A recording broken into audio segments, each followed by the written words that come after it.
আমরা দেখতে পাচ্ছি যে হচ্ছে ডিভোর্সের যে রেট সেটা ক্রমাগত বাড়ছে কিংবা এই সময়ে সেটা প্রায়শই দেখতে পাচ্ছি আমরা। এখন যে ঘটনাটার কথা আপনি বলতেছেন সেটা তো আসলে ওইটারই একটা প্রতিফলন। এখানে যে বিষয়টা হচ্ছে যে মেয়েটা খুব আনন্দিত, হ্যাঁ, আর ছেলেটা স্বাভাবিকভাবেই কষ্ট পাচ্ছে। এক্ষেত্রে আসলে আমি দায়টা যতটা না মেয়েদেরকে দিব তার থেকে বড় আমি ছেলেদেরকে দায়টা বেশি দিব।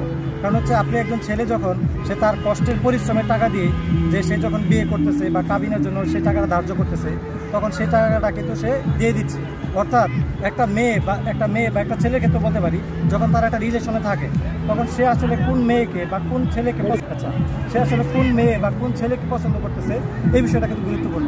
কারণ দেখুন, মানে একটা মেয়ে বা একটা ছেলের সাথে আপনি একটা সম্পর্কে জড়িয়ে গেলেন, কিন্তু আপনি ভাবতেছেন না সেই মেয়েটা কিংবা সেই ছেলেটা আসলে কে।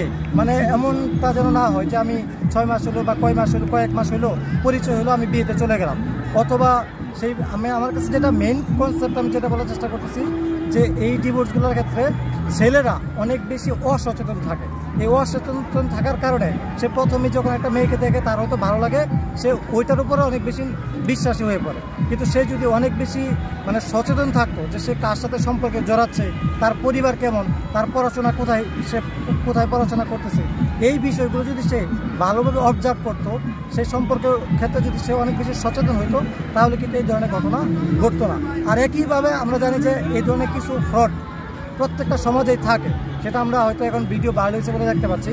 সেক্ষেত্রে আমি বলবো ছেলেদেরকে আরও অনেক বেশি সচেতন হতে হবে এবং কোনো মেয়েও যেন এই ধরনের সম্পর্কে জড়ানোর ক্ষেত্রে তারাও যেন অনেক বেশি সচেতন হয়। এখন দেখো, এরকম হয়তো নানা কথাই বলা যাবে বা মানুষ হয়তো কমেন্ট বক্সে অনেক কথাই বলে, কিন্তু আসলে কি একটা ছেলে একটা মেয়ের সাথে সম্পর্কে জড়াচ্ছে, কিন্তু তার যদি এতটুকু বোধ না থাকে, তারা তো একটা সম্পর্কে ছিল, তাই না? এখন তারা যদি এতটুকু কনসাস বা সচেতন না হতে পারে, তাহলে নিশ্চয়ই সেই দায়টা সেই ছেলেটার উপরই পড়তেছে অনেক ক্ষেত্রেই। আর মেয়েটার কথা কি বলবো, এটা তো নিশ্চয়ই খুবই বাজে একটা ব্যাপার যে হচ্ছে সে এক ধরনের ফ্রড বা প্রতারণার মতো কাজ করতেছে। সো এটা তো আসলে যায় না। সো আমি বলবো আসলে একই কথা আবার বলবো যে হচ্ছে ছেলেদেরকেই এই বিষয়ে সচেতন হতে হবে। আসলে এটা মেয়েদের ক্ষেত্রে এটা একটা ব্যবসা হয়ে দাঁড়িয়েছে। ব্যাপারটা আসলে এরকম না। সমাজের ছেলে বা মেয়ে দুই ধরনের মানুষের মধ্যেই এক ধরনের প্রতারণা থাকে। আপনি যেরকম করে বললেন যে হচ্ছে কি একটা মেয়ে হচ্ছে ডিভোর্সের একটা ব্যবসা করতেছে, তাই না? সেখান থেকে কাবিনে টাকা পাচ্ছে। আবার অপর দিকে যদি আমরা বলি, অনেক ছেলে আছে যে নামমাত্র কাবিনের টাকা দিয়ে তারা হচ্ছে বিয়ে করতেছে, অথবা বিয়ের কিছুদিন পর মেয়েটাকে ছেড়ে দিচ্ছে বা তারা হচ্ছে ডিভোর্স দিয়ে দিচ্ছে।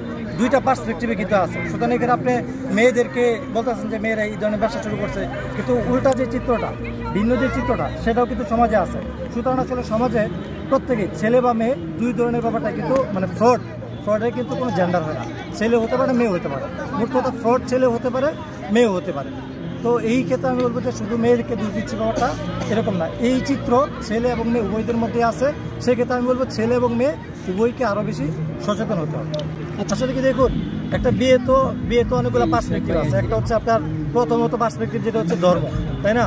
ধর্মীয়ভাবে বিয়ে হয়, ধর্মীয় যে নিয়ম সেই নিয়ম মেনেই তো বিয়ে হয়। এবং কাবিনের যে বিষয়টা নিশ্চয়ই ধর্মে এই ধরনের কথাই বলে যে কাবিনে টাকা দিতে হবে। আবার সামাজিক পার্সপেক্টিভ থেকেও দেখি যে আমাদের যেই বিয়ের যে প্রচলনটা এভাবেই হয়ে আসতেছে। সুতরাং আসলে এখানে অন্য কোনো সংস্কার এই সামাজিক সংস্কার বা হচ্ছে ধর্মীয় সংস্কার তো আসলে চলে না। সেই ক্ষেত্রে আমার মনে হয় যে ছেলে মেয়ে দুইজনের সচেতনতা ছাড়া, নিজেদের মধ্যে সচেতনতা গ্রো করা ছাড়া অন্য কোনো উপায় নেই আসলে এই বিষয়গুলোকে ডিল করা।